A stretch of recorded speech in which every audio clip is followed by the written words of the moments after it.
So in this video we're going to talk through a really straightforward technique that will help you give useful feedback.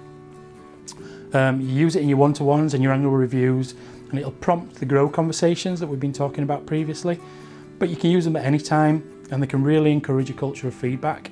So remember, feedback, both positive and developmental, are essential parts of driving our kind of things like correct behaviours, good working practices, and for increasing productivity and morale.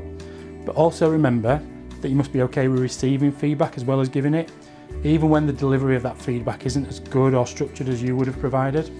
The structure that we're going to share is one of many methods out there, but it's important that you find a way that really suits you.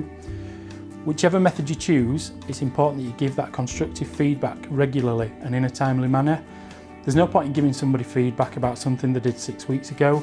They won't remember it and they'll wonder why you didn't speak to them about it at the time. So here's my 6-step plan. Number 1, be polite and ask permission. 2, state your headline observation that you saw or the thing that you heard. Number 3, be as specific as possible. Number 4, own it and link it to our expectations. Were they below, did they meet, or were they exceeding? Number 5, pause and clarify understanding, both yours and theirs. And number 6, discuss. So use the GROW model where it's developmental feedback. Ensure that they can think through and how they can improve. Omar, can I give you some feedback? Yeah, please do. I'd like to talk about how you handled Sarah's objection. When you spoke to her, you kind of set her expectations straight away. You told her that you'd be happy to listen to her and her objections, and you'd review things. But at the end of the day, the decision might still stay the same. But you gave her some clear reasoning, and I thought that was kind of really good. I thought it was really adept at handling that difficult conversation. You were able to give her an honest answer and kind of at the same time set her expectations, and it's exactly what I'd expect to see from you. I thought it was really good. You can see why I wanted to give you kind of this sort of feedback.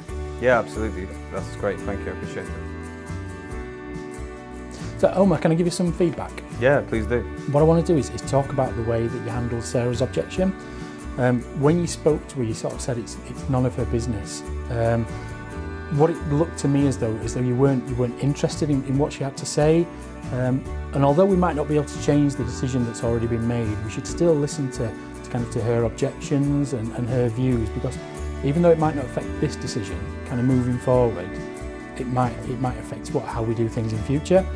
I really would have expected better from you and kind of some more tact. I mean, do you understand why I've kind of given you that sort of feedback? Yeah, but I don't agree. I mean, I didn't mean for it to come out like that. I just didn't feel that she had the right to jump in the way she did. Yeah, okay. I appreciate that. I'm sure that's kind of not how you meant it to come across, but you can see how I would find that sort of wording unacceptable. So tell me, how do you and Sarah get on? I mean, we're not the best of friends. We've had our moments in the past. Yeah, it's not a great relationship, to be entirely honest. Yeah, I mean, kind of, are there any reasons for that? Well, there's been... So in the developmental part of this video, I kind of jumped around the GROW model, but we did cover each section. So I started by asking them something that they found difficult, and then we discussed its reality and the impacts. Then asked them how they could change that, and that kind of covers both options and goals. And we'll continue to cover that in our kind of future coaching conversations. And finally, we asked them about what could get in the way and how they overcame these things, and that's definitely identifying the way forward.